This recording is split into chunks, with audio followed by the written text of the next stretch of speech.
curriculum or programs, the specifics, but also big things. Usually, what Jayanti was saying, this student who was so dependent on parents. We see the other way around occasionally, the parents who cannot live without the students often, or their children. So at that point, when they come in here, just like you in the past years, people come in here, you obviously are leaving your wards in a somewhat unfamiliar environment. So all we can say is we have a very friendly place, friendly students, friendly faculty, friendly staff, and so on. And you should encourage them. They can, and you should encourage them to walk up to anybody, including me. If they have any problem, they can come to my office and email, whatever, and ask.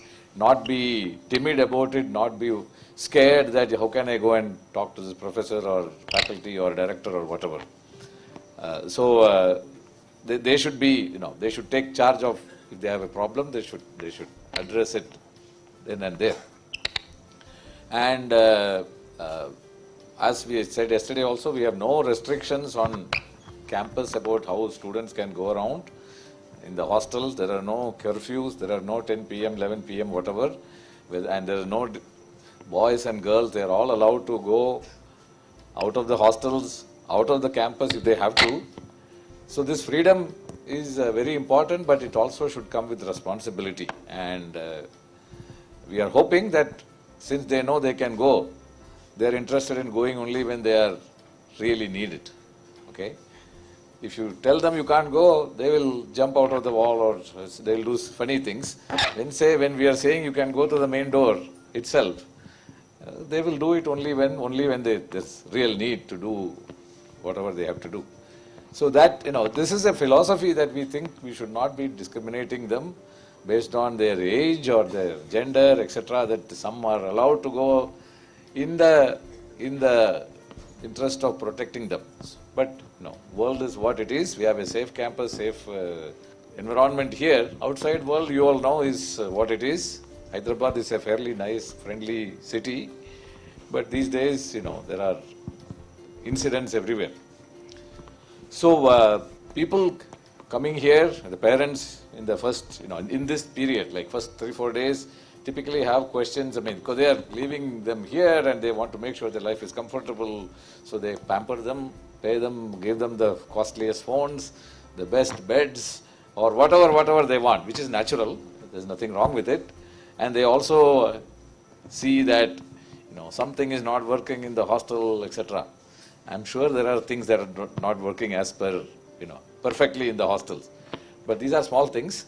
We would hopefully, we would like to have a dialogue with each of you on the much bigger things that you would want from your wards to do, or what you want us to do for your wards, or what your wards should achieve. So there are mics here, students, volunteers. You raise your hand and ask questions, and starting here. And people upstairs, I'm told you can also ask questions from there. So just because you are not in this room here 105, you should not feel any less connected. Do ask questions from there. I believe you'll be heard here through the mics. Good morning, everyone. I am Tanuja Iyer, daughter. I'm the mother of a student, a daughter who has joined first year computer science. I was really very anxious about leaving my daughter first time out of the house, and I should say that almost 99% of my anxiety has already been calmed down. It was an amazing experience to be talking to the warden and the caretakers in the hostel, and the student community of the volunteers who took us around did a lot of amazing things to tell us that our daughter will also be one among them in the future. And I was really very pleased to see the demeanor with which they were carrying us around and talking to us, and I could see a sense of pride, not that because it is a famous institute or something, but because of the values I think you're actually communicating. I could see the sense of pride in the student volunteers, and I think you are doing an amazing job, and I'm actually proud that I'm leaving my daughter here. And the couple of questions that I have here on the academic front is that all said and done, it's not about the numbers, how big your salary is going to be. We don't also want them to all have the A plus and the 100% in all the subjects that they're going to do it. But then we are anyway going to be testing them periodically. So the question is, this is also a very high pressure, highly stressful environment because the learning is going to be deeper. Living from one test like an internal T1 to T2, living between tests, the natural tendency of a student who has been topping all the while will be to go ahead and focus on those topics where you think there are going to be more questions, you're going to be tested on this, so we better do this first, right? So this is going to be a natural instinct of somebody who's been doing that. It's a habituation that's they're used to.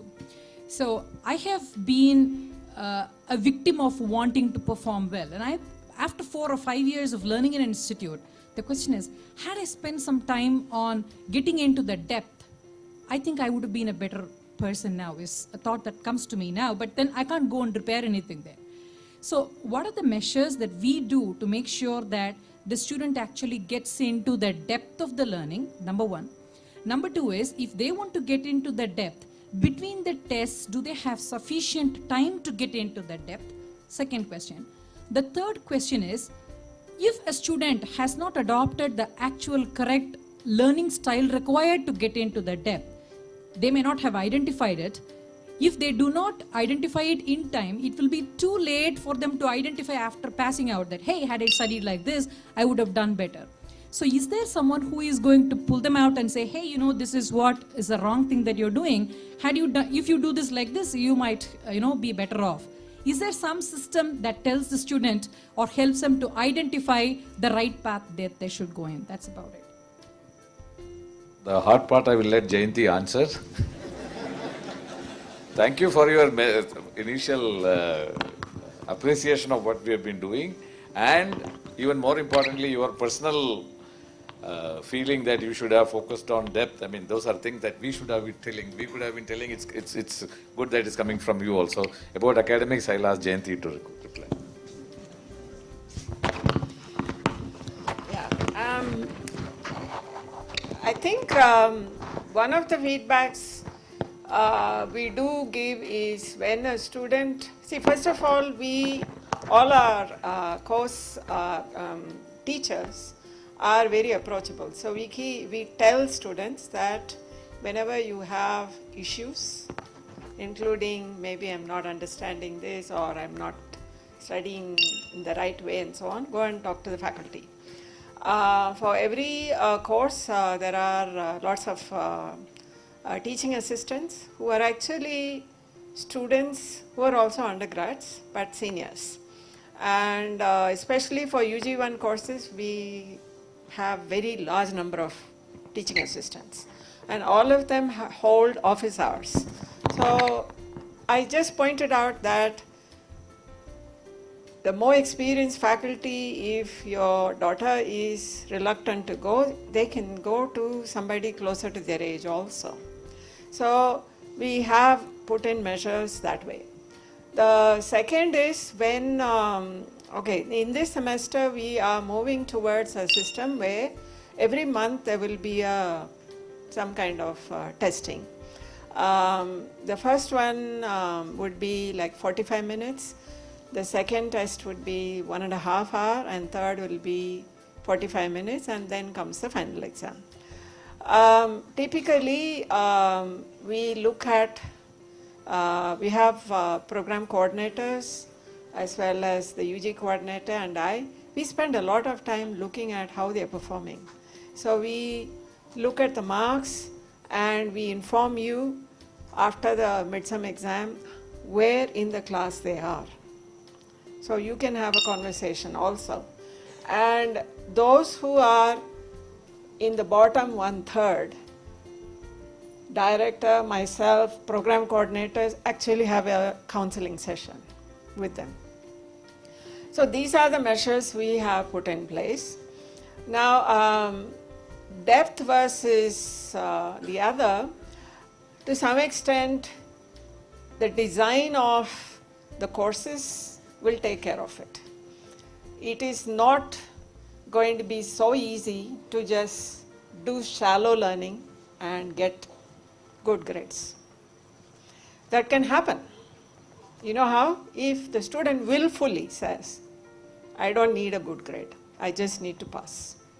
Okay? That should not happen. Now, it should not happen across all the courses, and it definitely should not happen in the first year courses, because first year courses are laying really proper foundations on which everything else is built. So if the foundations are weak, then it becomes hard. So by design it is not possible, but if they are stumbling, then we have to diagnose the problem. Where are things going wrong? Is it because they are taking it easy, too much freedom? We don't have Wi-Fi or a LAN connection in the hostel for the first year. We allow them laptop. Our buildings are Wi-Fi enabled, but in that hostel they won't. But still you have bought them nicely. Yeah. And they will give you all sorts of stories and you will feel, oh, poor thing, and you will keep adding stuff, right? So they will just use hotspots and do, but that, we cannot do anything about it. That is something that you have to monitor and so on. We do have curfew for labs, as in workspaces and other things will close at midnight. But we notice, and this is something I want to talk to you about, part of the big, and I've seen in my extended family also, is a big shift in the lifestyle of the generation that we are dealing with now. So those who are born around the turn of the century think day starts only after 9 o'clock or something at night. So they want to stay up till 2:30. And so we have put in measures to discourage it, because we have sports requirement, and they have to report to the grounds at 6:30 with a biometric, so they cannot send someone else there in their case. Okay, so 6:30, but what we are finding is they just, and the students, when in one of the counseling sessions the last couple of years, students tell us, I am trying, but I cannot get out of this habit of going to sleep late. I just cannot sleep early. Meaning they've trained themselves like that. And when that happens, then biologically we are really not meant to be night creatures. We are day creatures. Our eyes are not, we don't see in the dark, right? And that's why we have ensured a world where there is no darkness, almost, except when we sleep. So you have to monitor their sleeping habits. If they don't sleep on time and then they come to class and are not able to pay attention, and these are the things that you have to watch out for. So the depth question I would answer in part 2. So first is by design, it's okay. The second is where a different kind of pressure is on them. Now if they are interested in, after second year, they are interested in some area, they are allowed to choose courses, because nearly 50% of our courses are electives. Now which electives do you choose? And you choose because of this perception that has been built up, this reputation that has been built up by your peers, by your seniors. Now that is where what you're saying comes into play. So if your seniors say, my heart is saying I'm interested in that, but your senior is saying, no, then you cannot do X, Y, Z during summer, and then they will make you very hard, those faculty are tough and all that, then that's what you are saying. Then you are not really willing to work hard, go to the depth of things, and learn and get the best experience. So the peer pressure is something that has to be countered. You have to ask and encourage your wards to do things that may look tough, but if it looks interesting, they should pursue it. So that is the second part to that answer.